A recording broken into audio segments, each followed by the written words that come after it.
ระบองมื่นปุ่นมานថ្ងៃนี้เนี่ยภูมิយើងចេះតែបាត់ខ្លួនពីម្នាក់ទៅម្នាក់ពួកគាត់តែងតែទៅបរបាញ់សត្វឬទៅកាប់អុសមិនដែលឃើញត្រឡប់មកវិញនោះទេមែនហើយលបងភូមិយើងពីមុនមិនដែលមានរឿងហេតុភេទដូចនេះទេពេលនេះវាហាក់ដូចជាចម្លែកណាស់មួយទៀតយើងត្រូវតែកាប់ឈើយកមកធ្វើធ្នាក់ឲ្យបានលឿនសម្រាប់យើងដេកនៅលើនោះព្រោះយើងមិនអាចដេកនៅខាងក្រោមនេះបានទេពួកយើងទាំងអស់គ្នាត្រូវចាំថាទោះបីជាមានរឿងអ្វីកើតឡើងក៏ដោយហាមចុះពីលើធ្នាក់នេះជាដាច់ខាតមិនថាមានរឿងអ្វីកើតឡើងនោះទេត្រូវតែដាស់គ្នាសិនហាមចុះតែម្នាក់ឯងពូសំវើយពូសំប្រពន្ធពូឲ្យខ្ញុំមកតាមពូគាត់ឈឺធ្ងន់ខ្លាំងណាស់ពូឆាប់ទៅរកគាត់ជាប្រញាប់លឿនឡើងពូចុះមកពូលោកបងហើយអ្វីក៏មានគេស្គាល់ឈ្មោះលោកបងអញ្ចឹងហើយស្គាល់កន្លែងយើងស្នាក់នៅទាំងកណ្ដាលយប់បែបនេះពូឯងទាំង3នាក់នឹងคล้ายមកជាចំណីយើងមិនខានយើងខានស៊ីអាហារយូរថ្ងៃមកហើយ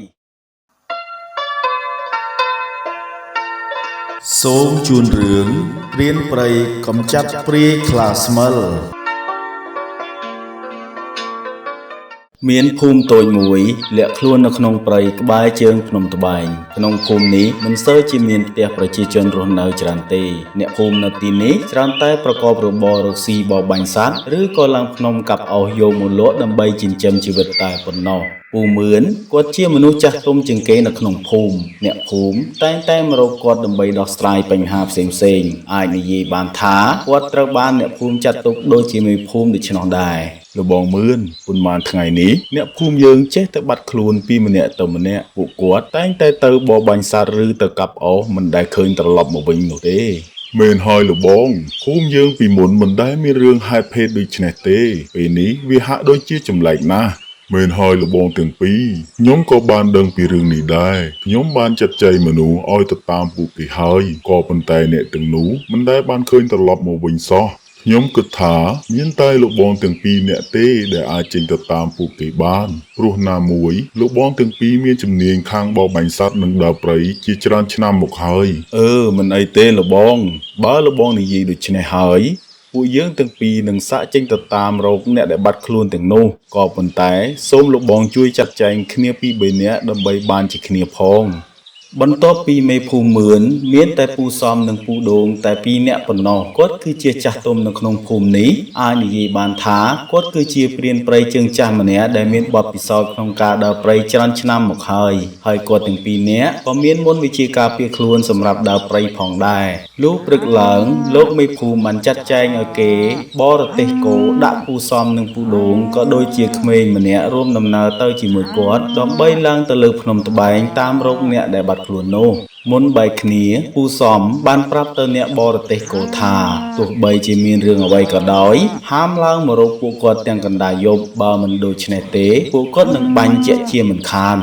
ក្រោយពីបាននិយាយផ្ដែផ្ដាំរួចពូសំនិងពូដូងរួមទាំងអ្នកភូមិម្នាក់ក៏បានធ្វើដំណើរចូលទៅក្នុងព្រៃពួកគេទាំងអស់គ្នាបានដើរទៅតាមផ្លូវដែលអ្នកភូមិតែងតែទៅបរបាញ់សត្វសពមួយដង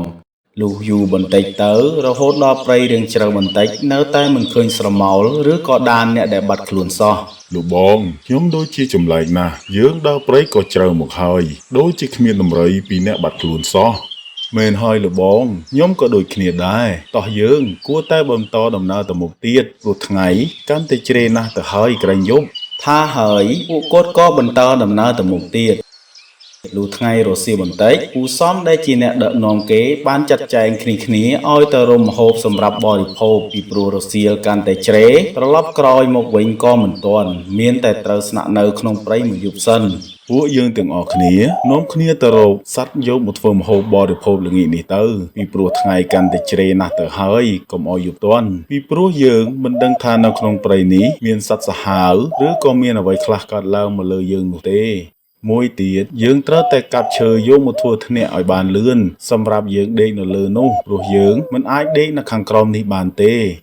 ក្រោយពីចាត់ចែងគ្នាសង់ធ្នាក់សម្រាប់សម្រាកនៅលើដើមឈើរួចពួកគាត់ទាំង3នាក់ក៏បរបាញ់បានសត្វយកមកធ្វើជាអាហារសម្រាប់បរិភោគនៅទីនោះផងដែរលុះបរិភោគរួចហើយពូដូងពូសំហើយនិងអ្នកភូមិម្នាក់ក៏បានឡើងលើធ្នាក់ដើម្បីសម្រាកព្រោះយប់ក៏ចាប់ផ្ដើមចូលមកដល់ហើយដែរ នៅលើធ្នាក់ពូសំដែលជាអ្នកដឹកនាំគេបាននិយាយផ្ដាច់ផ្ដាំថា ពួកយើងទាំងអស់គ្នាត្រូវចាំថាទោះបីជាមានរឿងអ្វីកើតឡើងក៏ដោយហាមចុះពីលើធ្នាក់នេះជាដាច់ខាតមិនថាមានរឿងអ្វីកើតឡើងនោះទេត្រូវតែដាស់គ្នាសិនហាមចុះតែម្នាក់ឯង និយាយចប់ពួកគាត់ទាំង3នាក់ក៏សម្រាកលងលក់ក្នុងរាត្រីនោះទៅកំពុងតែសម្រាកនៅក្នុងដំណេកសុក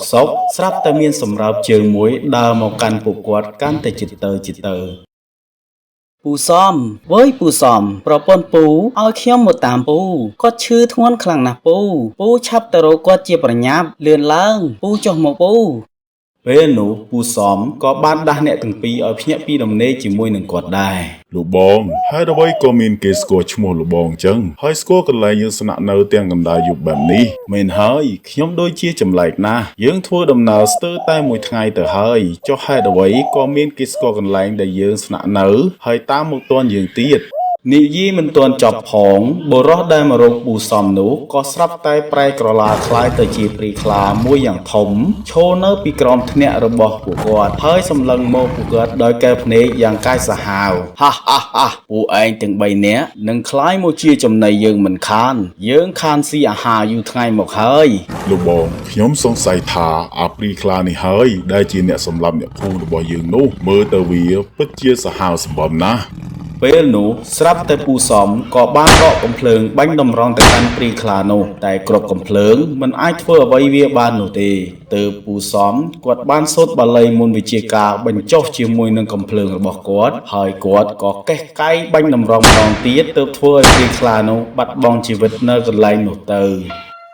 ចាប់តាំងពីពេលនោះមកអ្នកភូមិក៏ឡើងមកបរបាញ់សត្វកាប់អស់ចិញ្ចឹមជីវិតនៅលើភ្នំនេះបានសុខសាន្តរៀងទៅអើយ